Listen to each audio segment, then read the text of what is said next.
What in the world happened here? Reminder here that our Black Friday sale will be wrapping up today. We have a couple of mats and a couple of other things still in stock. You'll be able to kind of take a look through here and see what items are still up. I've been doing some restocks kind of throughout the day on extra copies of things that I found. But please do check this out. And also later today, Kongs will be doing a mystery pack. Discount code MCO40 will save you on your purchase for these. But these things have codes to be able to get things like Forbidden Crown. There's going to be some interesting little booster boxes you can get as well. And all of these are going to be 10-card packs. They're going to be all foil. So I'll leave a link down below. Remember, discount code MCO40 will save you on your purchase. So make sure you guys smash the link crap out of that Gravity Behemoth button so you guys don't miss out on more content. Now, you might not know this, but Gravity Behemoth does not have a reprint. This was the ultra rare from Champion Pack 8. Now, why are we looking at this? Well, hilariously enough, I was sorting through the most recent, like, best-selling, and Gravity Behemoth showed up Sunday on the listings. I was like, what in the world? If it is not the first turn of the duel and there are no cards on the field, you can normal summon this thing without tributing, and then you destroy all field spells on the field. Okay, this card cannot attack the turn you activate this effect. That's such a weird, off-of-the-wall effect. But honestly, I'm more perplexed to see that.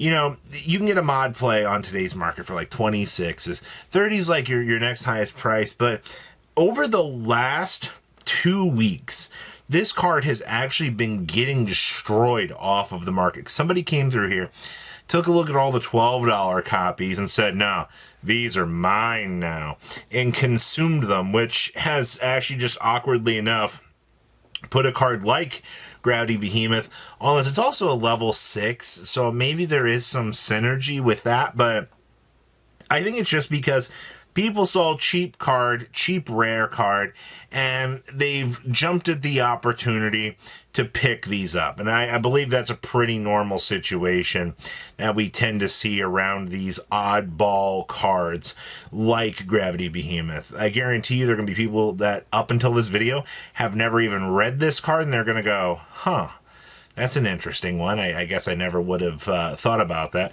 Yeah, me either. Ladies Dragonmaid. So this is another one that just popped up in the best-selling stuff over the last day or so. And I had to do a double take on this because, abnormally enough, there's nothing abnormal about this. There's nothing in the pipeline for the future that I could think of that makes people want to go, I need to go pick up Ladies Dragonmaids. No! No, there's... The only thing that we could have would be the idea of maybe I need to splash this in me Rocket pile. You know, maybe me Dragon Link pile wants to play the, the waifus, and maybe there is something. And then you realize, oh wait, I'm going to get Dark Locked on this, and Ladies Dragonmaid ends up being a light monster. So that kind of eliminates the idea or the enclosure of that. But awkwardly enough, man, from what we continue to see on pickups, Ladies Dragonmaid was actually one of the biggest moving cards over the last day or so. The fact that so many people have actually been picking these up definitely is one of those things. Like, people saw $4 for these. So, like, kick back, maybe it's time I pick up some of my Dragonmaid stuff. Maybe I want to have the opportunity to get this. Because, I mean, they're very nice rarities. I mean, they have the stamp on them. They look great. They're one of the nicest looking cards that you can kind of add to your collection. So, I guess I get it. I get that people like Dragonmaids. I don't know if we're going to see any more support for them anytime soon, but I think the tools that you've got enough make them an okay rogue challenger. Or if you're just looking at wanting to play, cute dragons, then you have an opportunity to do that. That's all we could ask for when it comes to these little sorts of niche, nice cards, right? Right? All right, we've also got Dis Pater. This one is actually kind of interesting. Now, The one that's going up, actually, awkwardly enough, is the original Syac version. People out here not realizing you just go get the secret rare, and actually actually, both versions are within $1 or $2 of each other.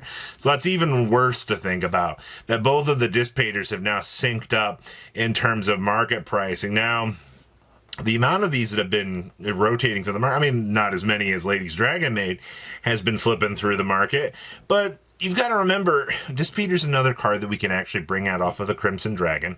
It doesn't exactly have the greatest summoning condition. I mean, a tuner plus a non-tuner dragon monster, 4 plus, any Bystial gets us there. But it is one of the few revolving, negates or whatever that we've got still kind of floating around. It's just Dis Pater's actual use is a little bit slower than it once was. But once again, we come back to that dragon pile idea, and we also got to look at the Yusei Fudo stuff now. Any synchro deck that can reliably, either make access to 10s, get access to the Crimson Dragon, both are going to be things to consider. And also, once again, in the Dragon Link pile, you can actually inherently make this because everything's super easy to access. So, Dis Pater being looked at for the future of dragon piles everywhere, in addition to synchro outlets that can generically access this. It's a pretty standard boss monster, I feel like, in this current generation that people want to have access to. And also, I mean, we don't know when we'll see another reprint for this anytime soon. Typically, things in the tins do tend to stay not reprinted for a little bit of the block, which is kind of interesting. Now we have Silent Wobby. Now you're probably like, Robbie, why are we? There's no way you're talking about Silent Wobby. I have gone through way more Silent Wobbies out of my own inventory in the last 24 hours than I expected to be dealing with.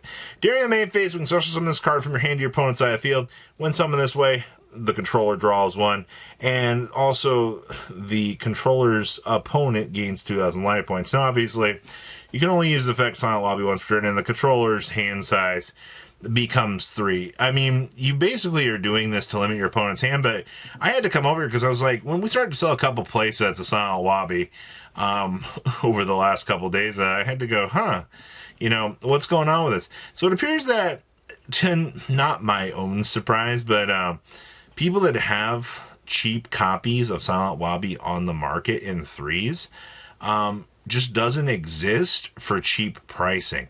It honestly looks like that Silent Wobby's trying to become a $2 card again, which, we don't have Mystic Mine running around in the format anymore. We don't have these broken cards that tend to make something like this look very, very broken. Honestly, this was just one of those abnormalities that I was just like, why are we suddenly seeing this? No large playsets are available in cheaper quantities, so it's an oddball one that's just a couple people wanted playsets of them. Somebody's got like a Mystic Mine deck sitting in their office that they're like, oh yes, got a shrine dedicated to it. They're like, someday I can Mystic Mine people. Yeah, I'm sure there is.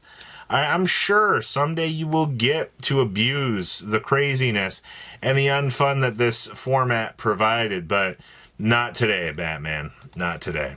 And then it led me back to the Jupiter, the Power Patron of Destruction, Starlights. Did you know that if you wanted to pick up Starlights of this thing, they are $17 on lowest? Now take a moment to think about this.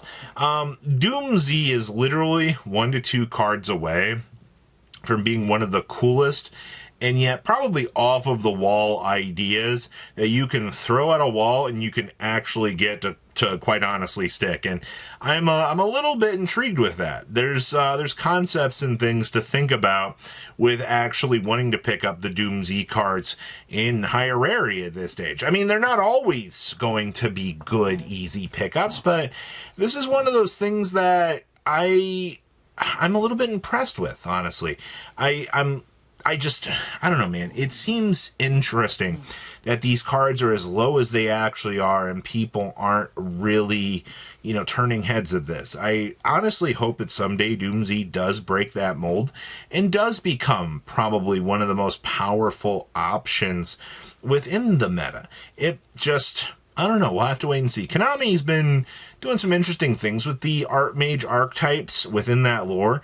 There's definitely a lot to be seen, but we'll have to wait and see what Konami comes up here with to make the better decisions in the future. But a lot of weird today in this version of what in the world has happened here. But please leave a comment down below. Tell me what you guys think, and I'll see your beautiful faces back here later in the day, guys. Peace. Patrons, thank you.